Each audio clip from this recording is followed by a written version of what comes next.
میں نے کوئی شکوہ نہیں کیا، اس لیے کہ جس حال میں رب و رسول رکھے۔ یہ حوصلہ، یہ صبر، یہ توانائی 1 سال کے بعد میرے چچا کا بیٹا میرے پاس سے گزرا، تڑپتے دیکھ کر کہنے لگا میری بہن تو سارا دن روتی رہتی ہے۔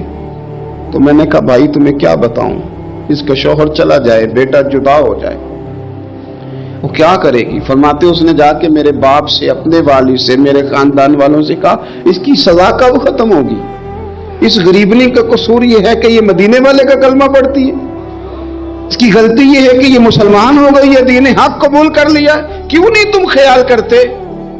کہتے ان کے دل نرم ہوئے، وہ رضامند ہوئے مجھے مدینے جانے۔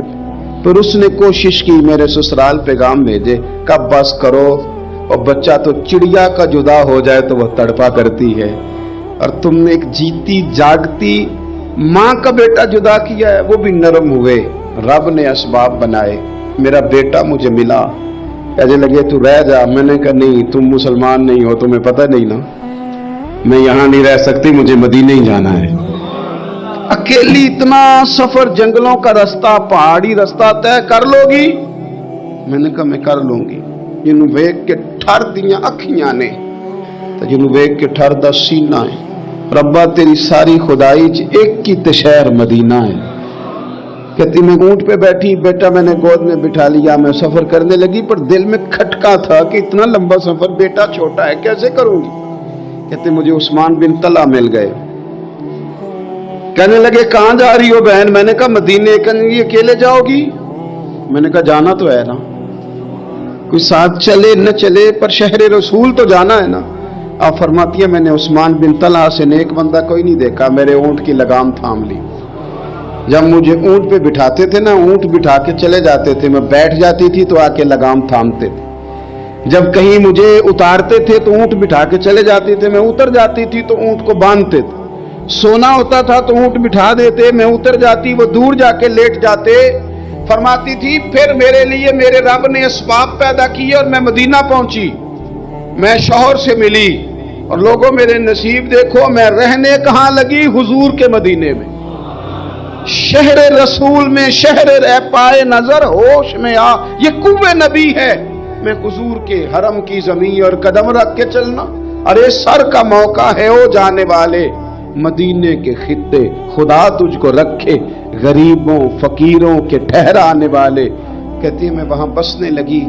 آپ فرماتی ہیں مسلمانوں شاید مجھ سے زیادہ تکلیف کسی نے نہ سہی ہو، پر دیکھو 1 سال پورا میں تکلیف میں رہی، اور جب میرا صبر سال کو پہنچا، صبر کی عمر 1 سال ہوئی، تو پھر رب نے بندوبست کیا، پھر میرے گھر والے بھی نرم ہو گئے، سسرال والے بھی نرم ہو گئے، رب نے میرے آنے جانے کے لیے ایک بندے کا بندوبست بھی فرما دیا، پھر میرا شوہر تک بھی میں پہنچ گئی، مجھے مدینہ الرسول بھی نصیب ہوا۔ 1 سال میں نے صبر کیا تھا، رب نے مجھے مستقل مدینے کا ٹھکانہ عطا فرما دیا۔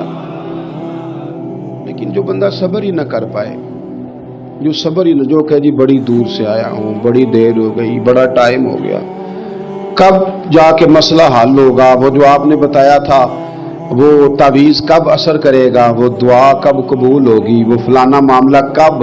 بھئی یہ ڈیٹ تو آپ کو رب رسول ہی دے سکتے ہیں، بندہ تو کوئی اطلاع ہی دے گا، پیغام ہی دے گا، دعا ہی کرے گا۔ اگر زندگی میں حوصلہ ہی نہیں ہوگا، اگر آپ کو یہ قرار ہی نہیں آئے گا، ٹھہرنا ہی نہیں آئے گا کسی میدان میں، دیکھیں کچھ ایسی اذیتیں ہوتی ہیں جو اذیت ناک ہوتی ہیں، لیکن اگر غلامی میں آ جائے نا آپ تو وہ اذیت ناک نہیں ہوتی، اس چبن میں مزہ آنے لگتا ہے۔ کئی درد بھی مزیدار ہوتے ہیں، کئی درد بھی، کبھی زخم ٹھیک ہونے پہ آ جائے نا تو اسے چھیڑو تو مزہ آتا ہے، اس لیے کہ کچھ درد بھی مزیدار ہوتے ہیں۔ آتش سے کسی نے کہا تو روتا بڑا ہے، اس نے کہا محبوب کی یاد میں تڑپتا ہوں، ابھی تو ایک دل ہے، میرے تو خواہش تھی کبھی 2 ہوتے نا تو صحیح کر کے تڑپتا۔ رب نے دل ایک بنایا، کہتا وہ مزہ دیا ہے تڑپنے کہ میری آرزو ہے یا رب میرے دونوں پہلوؤں میں دل بے قرار ہوتا۔ درد میں بھی مزہ ہے، پر شرط یہ ہے کہ لوگ درد میں بھی جینا سیکھیں۔ ہم نہ آرام میں جینا چاہتے ہیں، پنکھے کے نیچے جینا چاہتے ہیں، کاش کہ ہمیں صحرا میں بھی نیند کا مزہ لینے کا طریقہ آئے، پھر زندگی کے سارے راستے آسان ہیں، پھر ایک راہ بھی مشکل نہیں، لیکن چونکہ حوصلہ نہیں، صبر نہیں، وہ والا قرار نہیں جو ایک مسلمان سے رب رسول کا مطالبہ ہے۔ حدیبیہ کے موقع پہ نا نبی پاک صلی اللہ علیہ وسلم نے جو شرطیں کافروں کے ساتھ طے کی تھی نا، حضور نے نور بصیرت سے کی تھی نا، تو انہی شرطوں نے پھر فتح کے باب کھول دیے۔ ان فتحنا لک فتحا مبینا۔ ایک شرط یہ تھی کہ اگر کوئی مسلمان مدینے سے مکے آئے گا تو مکے والے واپس نہیں کریں گے، رکھ لیں گے۔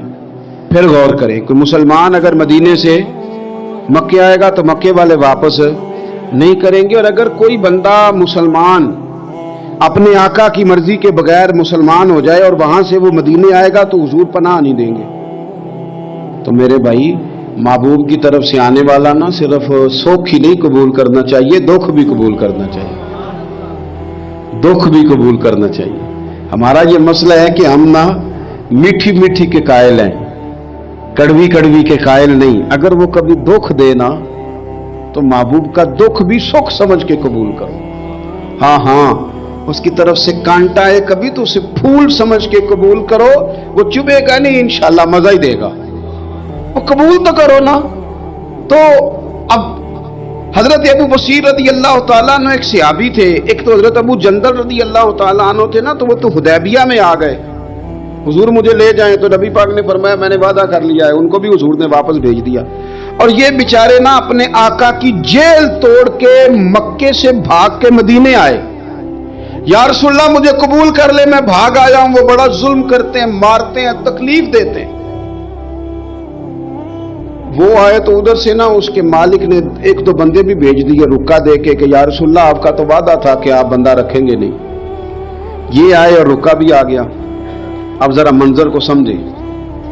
ہمارا تو یہ مسئلہ ہے کہ کہتے ہیں کہ میری 99 باتیں مانی ہیں، ایک نہیں مانی، لہذا میرا تعلق ہی کوئی نہیں۔ لیکن یہاں کیا کیفیت ہے؟ بندہ رو رہا ہے، تڑپ رہا ہے، حضور میں مار سے بچتا ہوا آیا ہوں، جیل توڑ کے آیا ہوں، مجھے قبول کر لیں۔ ادھر رکا آ گیا کہ آپ کا وعدہ تھا رکھیں گے نہیں۔ اب یہ کتنا مشکل مسئلہ ہے، لیکن رسول پاک علیہ الصلاۃ والسلام نے فرمایا ابو بصیر میں نے وعدہ کیا یار تجھے واپس جانا پڑے گا۔ اوئے ہوئے ہوئے، لوگ تو کہتے ہیں نا کہ وہ پیر صاحب نے کہا تھا تو میرا کام نہیں ہوا لہذا میری بیعت ہی گئی، چھٹی ہو گئی، ماحول ہی بڑا عجیب ہے۔ حضور نے فرمایا واپس جا، لیکن جے کر یار دے نام دا ملے مینا، پھر انہوں چولی پا لئیے مینے نو پنجے سٹیے نہ، جے کر یار دے نام دا، سامنے والے نے تانا سمجھ کے دیا تھا پر یار کے نام کا تھا نا، اس نے کہا لا صحیح سونے کے نام کا ہے نا، تانا ہوا تو کیا ہوا، جے کر یار دے نام دا ملے مینا، انہوں چولی پا لئیے پنجے سٹیے نہ، تے جے کر یار دے نام دی ملے سولی، پھر جھوٹا جھوٹ لئیے تے پیچھے ہٹیے نہ، جھوٹا جھوٹ لئیے۔ اب لکھنے والے کا بھی اپنا انداز ہے نا، کہتے ہیں یہ بھی میرے لیے جھولا ہی ہے، یہ بھی آرام کی جگہ ہی ہے، جھوٹا جھوٹ لئیے تے پیچھے ہٹیے نہ۔ حضرت ابو بصیر رضی اللہ تعالیٰ عنہ سے حضور نے فرمایا واپس جانا ہے، کہ سونے ٹھیک ہے، کوئی شکوہ نہیں، کوئی گلہ نہیں، یہ بھی میرے محبوب کا حکم ہی ہے۔ اور کیا بات ہے، میرے نبی وعدوں کے پکے ہیں، کیا بات ہے، حضور نے جو کہا کر کے دکھایا۔ کہتے ہیں میں واپس جا رہا تھا، ایک دو بندے ساتھ تھے، جب مدینے کی حد گزر گئی نا، حضور نے تو کہا تھا نا مدینے میں پناہ نہیں دینی، تو میں نے اس سے کہا یار تلوار بڑی سونی ہے ذرا دکھانا، اس نے دکھائی تو ایک کی میں نے گردن کاٹ دی، دوسرا ویسے ہی بھاگ گیا، اور بھاگ کے حضور کے پاس آیا، جی اس نے تو مار دیا ہے۔ تو سرکار فرمانے لگے میں نے تو وعدہ پورا کیا تھا نا، تم سے نہیں سنبھالا گیا تو معاملہ تمہارا ہے۔ اب حضرت ابو بصیر رضی اللہ تعالیٰ عنہ واپس آئے، عرض کی حضور اب میرے لیے کیا حکم ہے؟ حضور نے فرمایا میاں حکم وہی ہے، مدینے میں ہم نہیں رکھ سکتے، تو مدینے میں صحابہ تھے نا، حضور کی باتوں سے خوشبو لیتے تھے، مدینے میں نہیں رکھ سکتے۔ حضرت ابو بصیر کہتے ہیں میں مدینے کی سرحد سے نکل گیا، اس جگہ چلا گیا جو نہ مکے کی ریاست میں تھا نہ مدینے کی، ایک مقام ایس تھا جہاں میٹھے پانی کے کنویں تھے، وہاں رہنے لگا۔ حضرت ابو جندل کو پتا چلا کہ ایک نیا ٹھکانہ بن گیا، وہ بھی جیل توڑ کے آ گئے، 70 بندے آ گئے، وہاں سے قافلے گزرتے تھے کافروں کے، یہ بھی مسلمانوں کو تنگ کرتے تھے، اگر مکے سے کوئی قافلہ گزرتا تھا تو ہم نے بھی ان کو پکڑا، کافر کا مال مال غنیمت۔ اسباب بن گیا. اور وہ جب قافلہ لے کے آتے تھے تو ڈرے ہوتے تھے. اور ان کو تو ستایا تھا نا, کہتے ہمیں ستایا بڑا تھا, ہم تو انقلابی بن گئے تھے. ہم تو رکھ لیتے نا, بڑی منت کرتے, بڑی جان مشکل سے چھڑاتے. 70 بندے ہو گئے, پھر 300 ہو گئے. ابو بصیر کہتے ہیں دنیا مدینے جاتی تھی لیکن ہم تڑپتے تھے, ہم تڑپتے تھے. روت لنگ گئی ہے پھر باہر آ دی تے اجے چٹھیاں مدینے آئیاں نہیں. ہم تڑپتے تھے کہ یار کوئی موقع ملے. روز رات کو روتے تڑپتے. 300 انقلابیوں کا جتھا صبر سے بیٹھا ہے مدینے کی سرحد پہ, اندر آنے کی اجازت نہیں, پر غلامی میں روز اضافہ ہو رہا. صبر دیکھو, غلامی میں روز اضافہ ہوتا ہے. تنگ آ گئے کافر. پہلے بڑی ڈینگیں مارتے تھے کہ دیکھو ہم نے کیسی شرط منوائی ہے, کیسی شرط منوائی ہے کہ ان کا بندہ آئے گا تو ہم واپس نہیں کریں گے, ہمارا جائے گا تو انہیں کرنا پڑے گا. پھر اتنے تنگ آئے کہ خود آ کے کہنے لگے حضور مہربانی کریں یہ شرط تو ختم کریں, اور ان 300 کو تو مدینے بلائیں, مہربانی فرمائیں. حضور بڑے خوش ہوئے. آج غلاموں کے نام پیغام لکھا, غلاموں کے نام پیغام لکھا. چٹھی لکھی حضور نے. چٹھی کس چیز کی لکھی؟ آ جاؤ یار مدینے آ جاؤ. چٹھی آئی مدینے آنے کے لیے. حضرت ابو بصیر کے نام چٹھی گئی, آ جا یار مدینے, آ جا تیرے نام پیغام سب لائی ہے سرکار نبی سے, اور آیا ہے بلاوا مجھے دربار نبی سے. پیغام آیا. حضرت ابو بصیر اتنے بیمار تھے کہ نزع کا عالم تھا, لیکن اس عالم میں بھی انتظار تھا. اس آخری ویلے اکھیاں میریاں رات تکنا تیرا تے سجنا کچھ بھی نہیں جانا. یہ پا جاویں ایک پھیرا تے سر میرے تے آن کھلوویں تے پھر پردہ رہ جائی میرا. سوکھا نکلے صاحب ظہوری یہ ویخ لوے مکھ تیرا.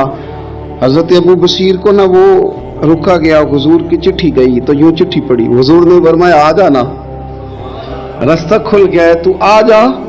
کھل گیا رستہ. دعا فرماؤ مدینے کے رستے کھل جائیں. کرو نا یار دعا مدینے کے رستے کھل جائیں. کچھ ایسے ہیں جنہوں نے سارے دکھ سنانے ہی مدینے جا کے ہوتے. کچھ لوگ ایسے ہیں جن کے دل اور کلیجے پھٹنے کو آ گئے. دعا کرو رستے کھل جائیں. حضور نے فرمایا آ جا تیرا راہ کھل گیا. حضرت ابو جندل کہتے میں سرانے کھڑا تھا, حضرت ابو بصیر کے خط پڑھا, مسکرائے, اشارے سے کہنے لگے کہ دیکھ میرے نبی کا خط ہے, حضور کی چٹھی میرے نام آئی ہے, پڑھنا. میں نے بھی پڑھی. پہلے روئے, پھر کلمہ پڑھا, پھر میرا ہاتھ تھاما, روح ہی پرواز کر گئی. ہمیشہ کے لیے, ہمیشہ کے لیے. وہ ظاہری جسم کے ساتھ تو مدینے نہ پہنچے, پر قبر میں گئے تو مدینے والے کی زیارت نصیب ہو. قبر میں حضور کی زیارت نصیب ہو گئی. قبر حضرت ابو جندل کہتے ہیں میں نے جنازہ پڑھا, اور اسی مقام پہ جہاں انہوں نے انتظار کیا تھا نا, وہ مقام میں انتظار ان کا مزار بنا. مزار کے ساتھ مسجد بنی, مسجد کا نام مسجد ابو بصیر رکھا گیا. انہوں نے اس انتظار میں جان دے دی, پر صبر کیا. عاشق